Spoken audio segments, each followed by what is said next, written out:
Hi. അപ്പം നമുക്ക് ഇന്നൊരു യാത്ര പോകാം. എങ്ങോട്ടാണ് യാത്ര എന്നൊക്കെയുള്ള ഞാൻ പോകെ പറയേ. അപ്പോൾ ഇതാ ഞാൻ റെഡി ആവുകയാണ്. നേരത്തെ എണീറ്റ് റെഡിയാവുക കേട്ടോ.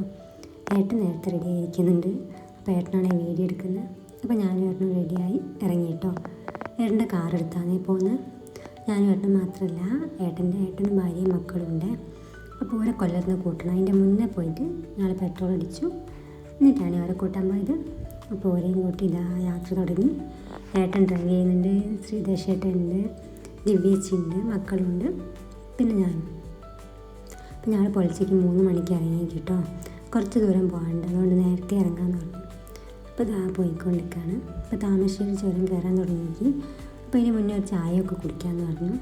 അപ്പോൾ കാർ സൈഡാക്കി ഒരു ലൈറ്റായിട്ടൊരു ചൂട് ചായയൊക്കെ കുടിച്ച് യാത്ര തുടങ്ങിയത് കേട്ടോ. പിന്നെ നല്ല തണുപ്പുണ്ട് കേട്ടോ പുറത്ത്. അപ്പോൾ അതാ പിന്നെ യാത്ര തുടങ്ങി. ഇരുടായതിനെ കൊണ്ട് ചുരത്തിൻ്റെ ഭംഗിയൊന്നും ആസ്വദിക്കാൻ പറ്റിയിട്ടില്ല കേട്ടോ. ഏട്ടൻ എന്താ ഡ്രൈവ് ചെയ്തുകൊണ്ടിരിക്കുന്നുണ്ട്. സൂര്യൻ ഉദിച്ച് വന്നിട്ടില്ല കേട്ടോ, അതുകൊണ്ട് അത്ര ഇരുട്.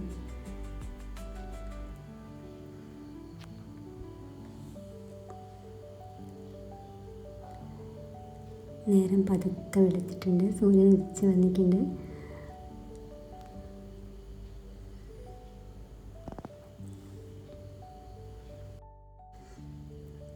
അപ്പോൾ അതാ ഞങ്ങൾ മുത്തങ്ങ വനത്തിലൂടെയുള്ള യാത്ര തുടങ്ങി കേട്ടോ.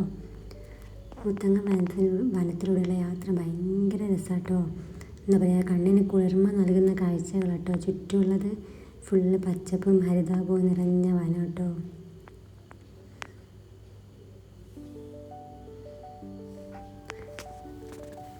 കുറച്ച് പോയപ്പോൾ ഞങ്ങളൊന്ന് സൈഡാക്കി പുറത്തൊക്കെ ഇറങ്ങി നിന്നിനെ. നമുക്ക് ഈ യാത്രയിൽ വലിയ മൃഗങ്ങളൊന്നും കാണാൻ പറ്റിയില്ല കേട്ടോ. ആനേനെയും മാനിനെയും കണ്ടെന്നല്ലാണ്ട്. ഇപ്പോൾ അത് നമ്മൾ കർണാടക ചെക്ക് പോസ്റ്റ് കടന്നു. പിന്നെയും വനത്തിലൂടെയുള്ള യാത്രയാണ്. അപ്പോൾ ഇതാ നമ്മൾ മുന്നോട്ട് പോയിക്കൊണ്ട് കഴിഞ്ഞാൽ കേട്ടോ വനത്തിലൂടെ. അതിൻ്റെ ഇടയ്ക്കൊന്ന് ഞങ്ങൾ കാർ സൈഡാക്കി ഞാൻ പുറത്തൊക്കെ ഒന്ന് ഇറങ്ങി നടന്നിനെ. നല്ല തണുപ്പുണ്ട് കേട്ടോ. ഇന്നലെ വിചാരിച്ച് ഇറങ്ങണ്ടായിരുന്നു, വേഗം കാർ കയറിക്കേ. ഇവിടെ നമുക്ക് അങ്ങനെ കാറൊന്നും പാർക്ക് ചെയ്യാൻ പറ്റില്ല, അതുകൊണ്ട് വേഗം തന്നെ കയറി. അപ്പോൾ ഇതാ കുറച്ച് മുന്നോട്ട് വന്നപ്പോൾ ഒരു ആനേനെ കണ്ടിട്ടോ. ഒന്നല്ല 2 ആനയുണ്ട്. അപ്പം ഞങ്ങൾ നോക്കി ഇങ്ങനെ കഴുത്തായിട്ടേക്ക്. അപ്പം നമ്മൾ ഈ യാത്ര എങ്ങോട്ടെന്ന് പറഞ്ഞില്ലല്ലോ. അപ്പം നമ്മുടെ യാത്ര മുത്തങ്ങ ഗുണ്ടൽപേട്ട് വഴി കർണാടകയിലെ ഹിമവത് ഗോപാലസ്വാമി വീട്ടിലേക്കാട്ടോ.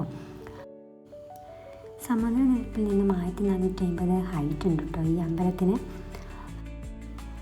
ഈ ഹിമവത് ഗോപാലസ്വാമി വീട്ടിന് പേര് വരാൻ കാരണം വർഷത്തിൽ 365 ദിവസവും മഞ്ഞാൽ മൂടിക്കിടക്കുന്ന അമ്പലമായതുകൊണ്ടാണ് കേട്ടോ ഈ പേര് വന്നത്. അപ്പോൾ നമ്മളിതാ കുറേ ഗ്രാമങ്ങളിലൂടെ സഞ്ചരിച്ച് ഇതുപോലൊരു ടൗണിലെത്തി. അപ്പോൾ അവിടെ നിന്ന് ക്യൂ നിന്നിട്ട് വേണം നമ്മൾ കർണാടക സ്റ്റേറ്റ് ബസ് കയറാൻ. അപ്പോൾ ഇവിടെ വരെ നമുക്ക് നമ്മുടെ വണ്ടി കൊണ്ടുപോകാൻ പറ്റും. ഇവിടെ നിന്ന് അങ്ങോട്ട് നമുക്ക് കർണാടക സ്റ്റേറ്റ് ബസ്സിൽ തന്നെ പോകണം. അപ്പോൾ നല്ല ക്യൂ ഉണ്ടായിരുന്നു കേട്ടോ. അപ്പോൾ ക്യൂവിൽ നിന്ന് താഴെ തന്നെ ടിക്കറ്റ് എടുക്കണം കേട്ടോ. കണ്ടക്ടർ താഴെ ഉണ്ടാവും. അപ്പം നമുക്ക് അവിടെ നിന്ന് ടിക്കറ്റ് എടുക്കണം. കർണാടകയിലെ പെൺകുട്ടികൾക്കൊക്കെ ഫ്രീ ആട്ടോ, KSRTCയിൽ പൈസ വേണ്ട. അപ്പം നമ്മളിതാ ബസ്സിലൊക്കെ കയറി സീറ്റൊക്കെ കിട്ടിയിട്ടോ. പിന്നെ മേലേക്കുള്ള കാഴ്ച എന്ന് പറഞ്ഞാൽ എന്താ പറയുക, അത്രയ്ക്കും ഭംഗിയാട്ടോ. ഈ ഗുണ്ടൽപേട്ട് ഗ്രാമവും അവിടുത്തെ കൃഷിയിടങ്ങളും ഒക്കെ നമുക്ക് കാണാൻ പറ്റിയ നല്ല എന്താ പറയുക നല്ല കാഴ്ച തന്നെ. ഈ പോയവർ കമൻറ്റ് ചെയ്യട്ടോ നിങ്ങളെ എക്സ്പീരിയൻസ് എങ്ങനെ ഉണ്ടായിരുന്നു. ഞാൻ എൻ്റെ എക്സ്പീരിയൻസ് പറയുന്നത് അടിപൊളി വ്യൂ ആണ്. മേലേക്ക് കയറുന്നതിന് കോണം. നമ്മളിതാ കയറി കൊണ്ട് നിൽക്കുകയാണ്. It's A beautiful hill top temple എന്നൊക്കെ പറയില്ലേ, അതുപോലൊരു അമ്പലമാണിത്. അപ്പം നമ്മളിതാ താഴെ എത്തി. നല്ല കാറ്റുണ്ട് കേട്ടോ. കണ്ടില്ലേ എൻ്റെ മുടിയൊക്കെ പറക്കുന്നത്, നല്ല കാറ്റുണ്ട്. പക്ഷേ എന്താ പറയുക, മഞ്ഞാൽ മൂടിക്കിടക്കുന്നു എന്നൊക്കെ പറയുന്നുണ്ടെങ്കിലും ഞങ്ങൾ പോയപ്പോൾ വെയിലായിരുന്നു.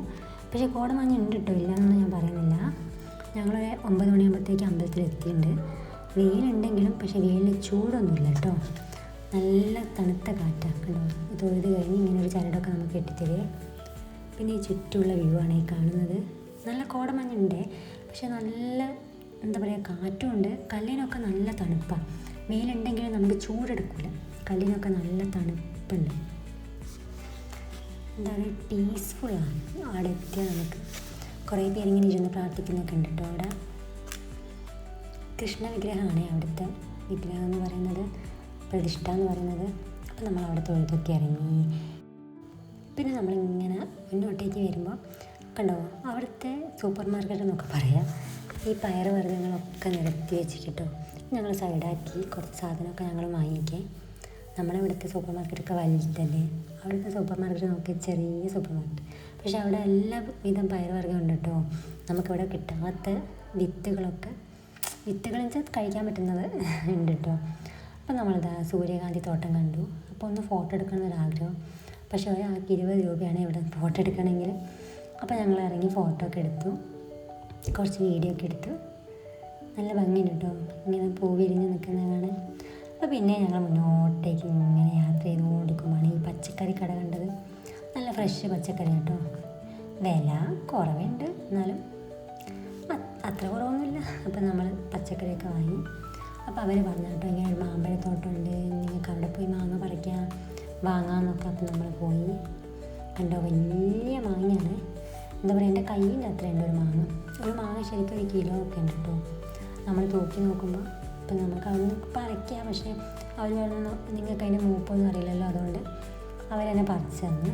അവിടെ ഇങ്ങനെ പെട്ടി കണക്കിന് പറിച്ച് കൊണ്ടുവരുന്നുണ്ട് കേട്ടോ. നമ്മൾ മാങ്ങയൊക്കെ വാങ്ങി മുന്നോട്ട് വന്നപ്പോൾ ഒരു കുരങ്ങനെ കണ്ടത്.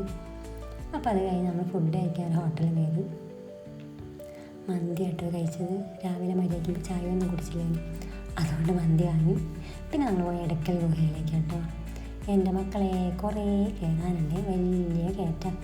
ഞാൻ അത്ര കയറാനൊന്നുമില്ലെന്ന് വിചാരിച്ചാണ് പോയത്. കണ്ടോ കയറ്റം കണ്ടിട്ട് എല്ലാവരും അമ്മയെ എന്നൊക്കെ പറയുന്നുണ്ട്. അപ്പോൾ ഇതാ ഞാൻ വലിഞ്ഞ് കയറുന്നുണ്ട്. ഏട്ടൻ പറഞ്ഞ് ധൈര്യമായിട്ട് കയറിക്കോ, ഞാൻ വീഡിയോ എടുക്കാമെന്ന്. അപ്പോൾ ഞാനിങ്ങനെ കയറുന്നുണ്ട്. കുറേ കയറാനുണ്ട് കേട്ടോ. ഞാൻ വിചാരിച്ച് ഇത് കയറിക്കഴിഞ്ഞാൽ എടക്കൽ കേവ് എത്തിയെന്ന്. പക്ഷേ ഇല്ല, അവിടെ നിന്ന് ടിക്കറ്റ് എടുത്ത് നമ്മൾ പിന്നെയും മേലേക്ക് കയറുന്നത്. വീഡിയോ ആട്ടോ ഈ കാണുന്ന ചെറിയ സ്റ്റെപ്പുണ്ട്, പാറേൻ്റെ ഇടുക്കിലൂടെ ചെറിയ സ്റ്റെപ്പാട്ടോ. അത് കണ്ടപ്പോൾ വേണ്ട കയറണ്ടെന്ന് ഞാൻ പറഞ്ഞു കേട്ടോ. എന്തായാലും ഇവിടെ എത്തിയില്ലേ, കയറ്. അപ്പോൾ അതാ കയറുകയാണ്. ക്ഷീണിച്ചു പോയിട്ട് അവിടെ കയറുമ്പോഴത്തേക്ക് ശ്രീധേഷേട്ടൻ ആദ്യം കയറി, ഞങ്ങളൊക്കെ കൈപിടിച്ച് കയറ്റാട്ടോ. ഏട്ടൻ വീഡിയോ എടുത്ത് ലാസ്റ്റ് കയറി, ഞങ്ങളൊക്കെ മുന്നേ കയറി പോകുന്നുണ്ട്. എൻ്റെ അമ്മ വല്ലാത്തൊരു എക്സ്പീരിയൻസ് തന്നെയാണ് കേട്ടോ അത്. ശ്രീധേഷേട്ടൻ മനയ്ക്ക് ഈ വീഡിയോ ഇടുമ്പോൾ ഇതാരും അനുകരിക്കുന്നത് പ്രത്യേകം ഇടണം. പക്ഷെ എന്താ പറയുക, ഓരോരുത്തർക്കും ഓരോ എക്സ്പീരിയൻസ് ആയിരിക്കും ഇത്. പക്ഷെ എനിക്ക് ഭയങ്കര എന്താ പറയുക ക്ഷീണമായി പോയി കേട്ടോ. മേലെ എത്തുമ്പോഴത്തേക്ക് നല്ല കാലുവേദന, കാല് കടച്ചിലൊക്കെ ആയിപ്പോയി. പക്ഷെ എന്താ പറയുക, ഇങ്ങനെ ഇതൊക്കെ നമുക്ക് എപ്പോഴെങ്കിലും അല്ലേ എക്സ്പീരിയൻസ് ചെയ്യാൻ പറ്റും, അതുകൊണ്ട് കുഴപ്പമില്ല. അപ്പം നമ്മളുടെ മേലെ കയറി. ഇതാട്ടോ എടക്കൽ ഗുഹ എന്ന് പറയുന്നത്. ഇത് ഈ ഒരു പാറ രണ്ടെണ്ണമായിട്ട് വിട്ട് നിൽക്കുന്നത്. അപ്പോൾ ഇതാട്ടോ കാണാനുള്ളത്. അപ്പോൾ ഞങ്ങൾ തിരിച്ചിറങ്ങി വരുമ്പോൾ ഒരു അമ്മയും കുഞ്ഞനും കുരങ്ങന്മാർ നല്ല രസമല്ലേ. ഞങ്ങൾക്ക് ഫോട്ടോ എനിക്ക് ഇങ്ങനെ നിന്ന് തന്നെ കിട്ടും. അപ്പം ഞങ്ങൾ കയറ്റമൊക്കെ ഇറങ്ങി. ഇതാ ക്ഷീണിച്ചെല്ലാവരും വരുന്നുണ്ട്. ഞങ്ങൾ നോക്കുന്നത് അത് അട്ട കടിച്ച് കിട്ടുമായിട്ടാണ്. അതാട്ടോ ഞങ്ങളൊക്കെ നോക്കി ഞങ്ങളെ മേലിട്ടുണ്ടോ. അപ്പോൾ നമ്മളെ യാത്ര അവസാനിക്കാൻ പോവുകയാണ്. അപ്പോൾ ഓക്കെ ബൈ. അടുത്ത യാത്രയായിട്ട് ഞാൻ വരുന്നതായിരിക്കും. Okay bye.